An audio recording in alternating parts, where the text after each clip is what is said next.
Wat een prachtige draak. En we zien geen eens een bezel.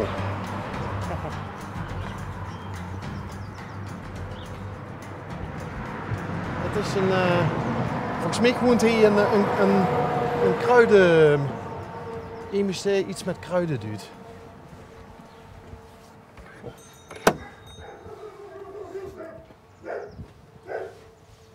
De hondenstoes. Zo klinkt een draak niet, hè? Een goeiedag. Goeiedag. Mag ik u wat vragen? U mag mij wat vragen. Was u aan de afwas?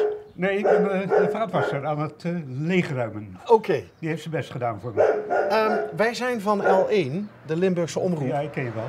Ah, dat maakt het een stuk Ik ben makkelijker. van de lokale omroep hier altijd geweest. Serieus?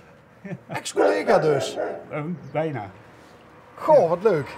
Dus ik doe zelf alles. Interviewen, monteren, Ja? filmen, noem maar op. Bent u de mevrouw van de draak ook? U hoort bij elkaar. Ja. Wij horen bij elkaar, ja. Maar ik ben geen draak. Oh, dan hoef ik in elk geval die suggestie al niet meer... Maar hij is mooi. Mooi, hè? Ja. Hoe komt u aan de draak? Die is van Die is Pieter van Arts. een lokale kunstenaar in Ottersum. Piet Arts. Ze zeggen wel eens over Ottersum, hè? Want Ottersum is toch ook van keramisto, of niet? Nee, dat is Milsbeek. Oh, dat is Milsbeek. Sorry mensen uit Milsbeek. Ze zeiden wel eens dat iedereen uit Milsbeek, Ja? vroeger zei ze dat denk ik, wel iets van klei in huis had. Oké. Ja, dat klopt wel. Maar is dat heeft Er Ottersum zitten ook nog een beetje... keramisten. Veel keramisten ook in Ottersum?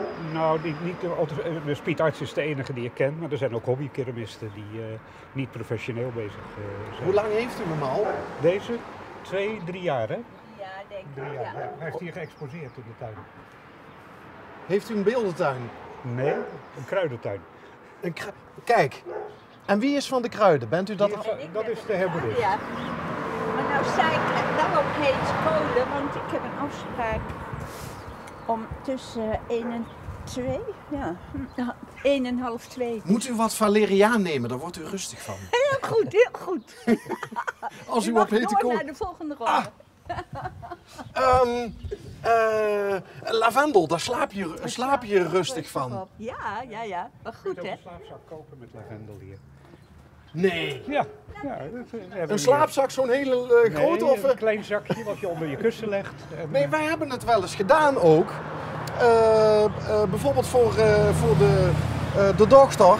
Lavendel uit eigen tuin en dan in zo'n zakje. Hè? Stukje stof wat je nog hebt liggen. Ja. En dan dichtnaaien en dan, oh heerlijk. Word je lekker rustig van, hè? Ja. Wat jammer dat u op hete kolen zit. Ja, eigenlijk wel. Ik had je wel een hele hoop willen vertellen, maar dan moet je misschien een keer terugkomen. Want er staat iemand op mij te wachten met een heel groot machine. Ja, en die moet ik ook per uur betalen. Dus... Oh, dan ben ik wel heel kort dan nog even.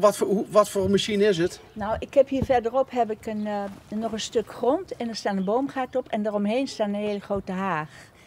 En die haag moet nu gesnoeid worden, maar dat gaat niet met de hand. Want dat is nogal wat. Oh. Dat zou die moeten worden, maar dat is niet gelukt. Dus ja, die moet gesnoeid worden nu. Goh, en met wie heb ik nu het genoegen gehad? Met Helen Otting. Helen, mag ik Helen zeggen? Helemaal. Ja. Het was aangenaam. Ja. Laat de tegenpartij niet wachten en Nee. wellicht tot de volgende keer. Ja, je bent van harte welkom.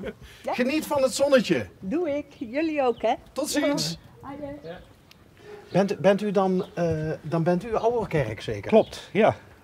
Al sinds mijn 80ste. Sinds uw 80ste? Ja, ik ben al 80 jaar oude kerk. Oké, al 80 jaar Ouwerkerk. En waarom deelt u de naam niet? Dat is een principezaak. Ik vind dat vrouwen hun eigen naam moeten behouden. En niet gekoppeld moeten zijn, zoals dat vroeger het geval was in je paspoort, aan echtgenoot van of echtgenote van. Wat heerlijk om dat te horen, want we waren net op een adres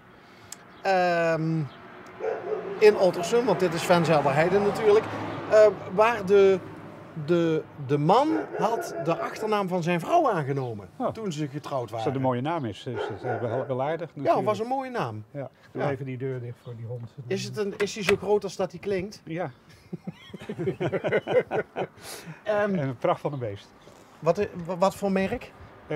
Istanbul vuilnisbakkeras. Ah, dat is een heel bijzonder ras, heb ik me laten vertellen. Klopt. Heeft u hem ook daar ontdekt? Nee, we hebben hem opgehaald in Rotterdam. Bij een club van mensen die honden, dus uit zielige hondjes, zeg maar, uit Turkije en Spanje en zo haalt. En we hebben hem op het internet gevonden. Er zijn steeds meer mensen die dat doen. Zoals u het zegt, een zielig hondje adopteren. Maar ik vind dat een hele goede zaak. Maar we hebben altijd een hond gehad, dus, dit is de 4e hond in de loop van het leven van mevrouw. Hey, even terug naar de lokale omroep. Ja. Dat was dan in In Gennep. Gennep Nieuws is de naam. En hoe bent u daarin gerold?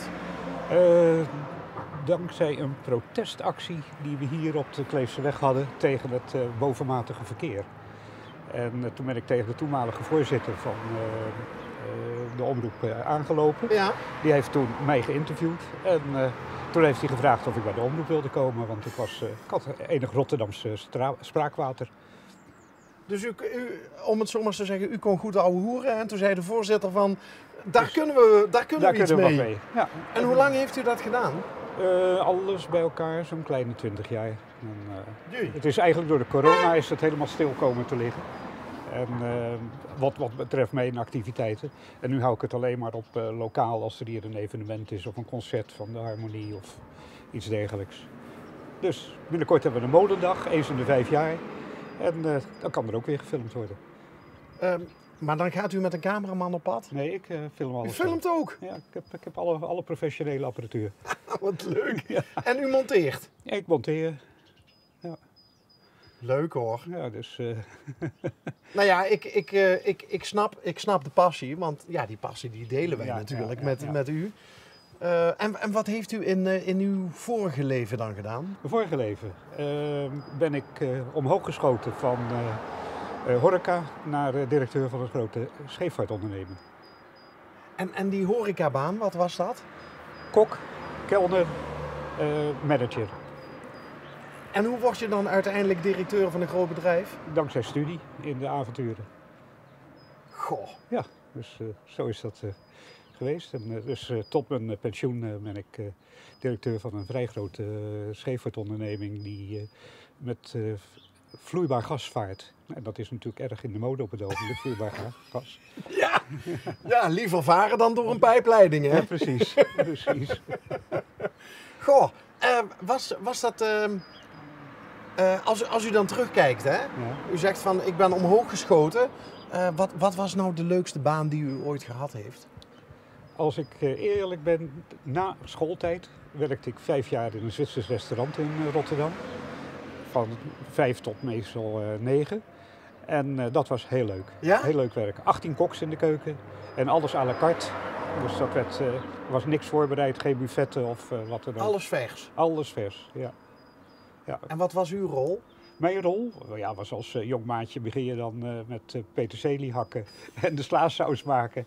Totdat je uiteindelijk aan de kachel mag staan. En ik heb eigenlijk dat heet dan met een mooi woord een partie. Dus de koude keuken, de patisserie, de rôtisseur die het vlees braadt, de saucier die de sauzen maakt. Oh. En ik stond aan de groentekant. Maar dat moet een fantastische keuken zijn geweest. En alle sauzen en zo, Ja, dat werd allemaal zelf gemaakt. Ja. Alle gebak werd zelf gemaakt. En dat was in Rotterdam ook? In Rotterdam. Het is een Zwitsers chalet, staat nog steeds in het stadspark.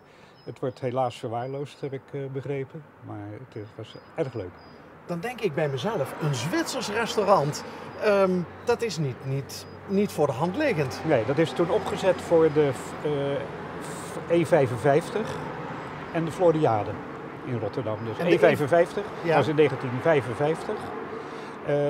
Dat was een tentoonstelling, heel groot in de toenmalige Ahoy-hallen. En dat gaf eigenlijk Rotterdam in zijn nieuwe kracht weer 10 jaar na de oorlog. Nadat alles een beetje hersteld was Nadat en alles opgebouwd was, opgebouwd na en dat de industrie bombardementen. weer aan de gang was en dergelijke. Ja. En daarna hebben we de Fordiade gehad in 1960. En het pand had oorspronkelijk een vergunning voor 1 jaar. Maar de toenmalige coalitie van BMW, die waren zo onder de indruk van het restaurant dat het mocht blijven staan. Tot op de huidige dag.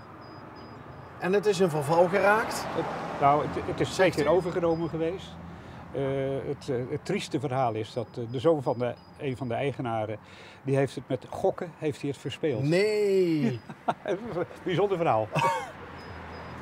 Dus die zat ergens in een casino of zo? Of, Ja, er werd clandestien gegokt in Rotterdam. En hij woonde op een motorjacht in de Veerhaven van Rotterdam.